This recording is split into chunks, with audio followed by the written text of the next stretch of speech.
बिस्मिल्लाहिर्रहमानिर्रहीम। Welcome to JS tutorial.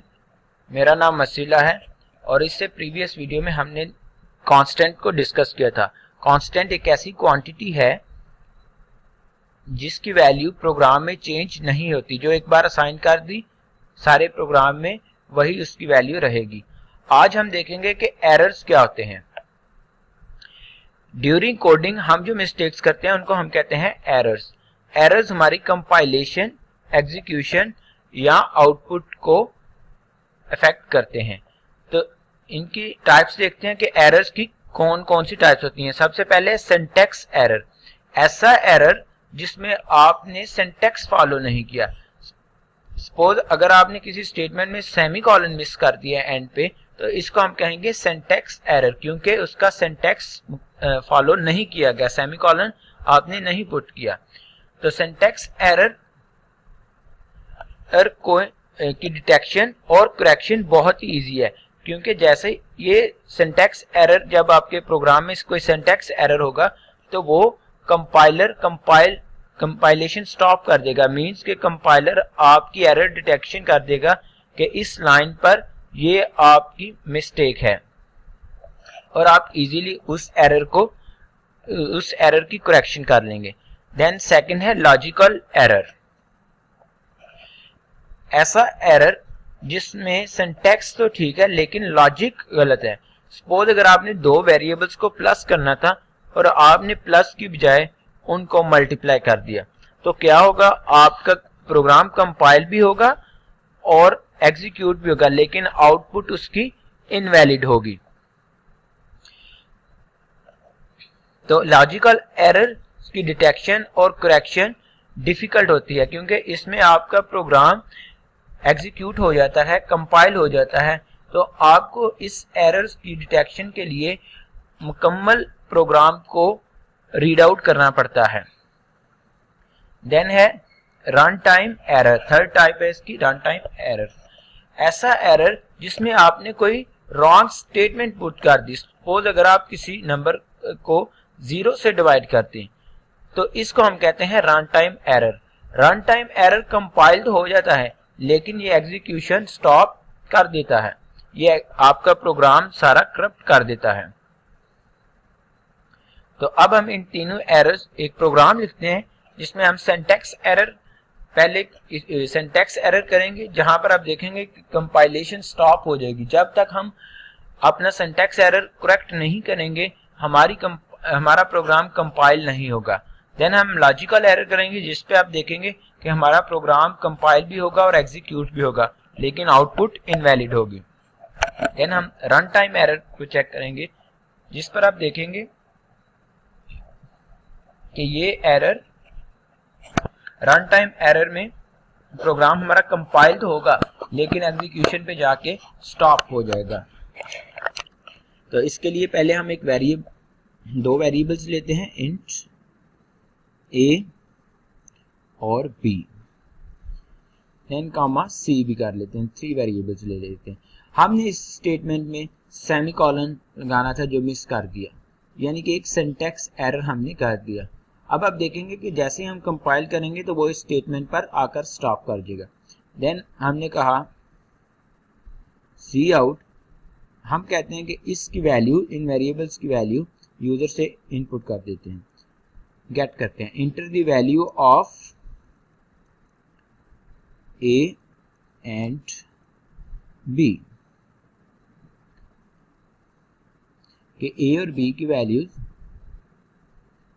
Input करें।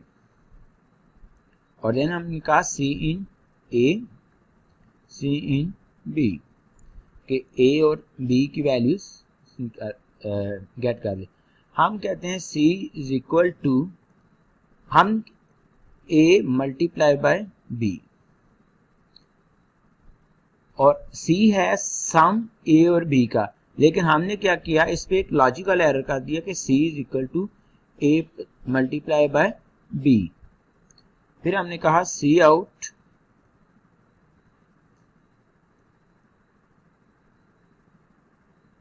The sum of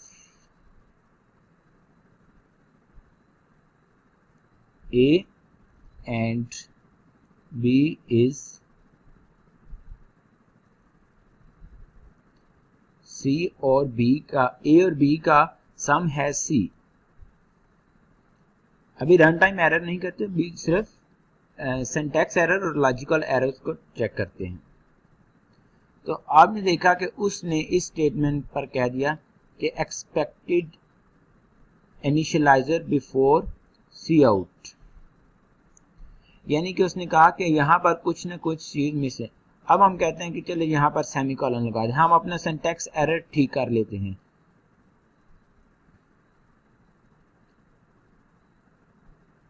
inter the value of A and B. तो A और B की value हमें इनपुट करनी होगी, ए की वैल्यू 10 और बी की वैल्यू भी 10। अब हम 10 प्लस 10 कितना होता है 20। तो हमने कहा the sum of A and B is 100। It means हमारी आउटपुट इनवैलिड है, रॉन्ग आउटपुट है। तो इसमें क्या हुआ कि जब हमने यहाँ पे सेमीकोलन मिस किया इस स्टेटमेंट पर, यानी कि एक सिंटैक्स एरर मिस किया, तो उसने कहा कि ये प्रोग्राम हम कंपाइल भी नहीं करेंगे। हमने ये पुट कर दिया। अब आगे हमने किया इस स्टेटमेंट पर लॉजिकल एरर कि C is equal to A multiply by B, जबकि हमें चाहिए था C is equal to A plus B, लेकिन इस स्टेटमेंट पर हमने प्लस की जगह मल्टीप्लाई कर दिया। तो ये था एक लॉजिकल एरर जो हमने देखा कंपाइल भी हुआ और एग्जीक्यूट भी हुआ, लेकिन आउटपुट इनवैलिड थी। अब हम यही प्रोग्राम कहते हैं कि इस प्रोग्राम को एक रन टाइम एरर कर देते हैं। हम कहते हैं C is equal to C multiply by 0, कि C को 0 से डिवाइड कर दो। जैसे ही हमने ये किया, आप देखेंगे हमारा प्रोग्राम कंपाइल होगा, लेकिन एग्जीक्यूशन इसकी नहीं होगी। जब वो इस स्टेटमेंट पर आएगा C is equal to C divided by 0, वो इसको स्टॉप कर देगा। तो enter the value of A and B, क्योंकि अभी ये ऊपर है, लेकिन ये देखा आपने जैसे ही उसने ये स्टेटमेंट पढ़ी C is equal to C divided by 0, तो उसने ये मैसेज दे दिया हमें कि हैज स्टॉप वर्किंग, कि आपका प्रोग्राम में कोई ना कोई प्रॉब्लम है जिसने इसकी वर्किंग को स्टॉप कर दिया है। तो ये थे एरर्स, 3 टाइप्स के एरर्स थे। सिंटैक्स एरर जिसमें सिंटैक्स मिस हो, जब सिंटैक्स मिस होगा तो आपका प्रोग्राम कंपाइल ही नहीं होगा, यानी कि आपको कंपाइलर बता देगा कि ये इसमें मिस्टेक है। देन है लॉजिकल एरर जिसमें आपकी लॉजिक गलत हो जो आपकी आउटपुट को अफेक्ट करता है। देन है रन टाइम एरर, ऐसा एरर जो कि कंपाइल तो हो जाता है लेकिन एग्जीक्यूशन स्टॉप कर देता है, एग्जीक्यूशन को करप्ट कर देता है। तो ये थे एरर्स। मुझे दीजिए इजाजत, अल्लाह हाफिज।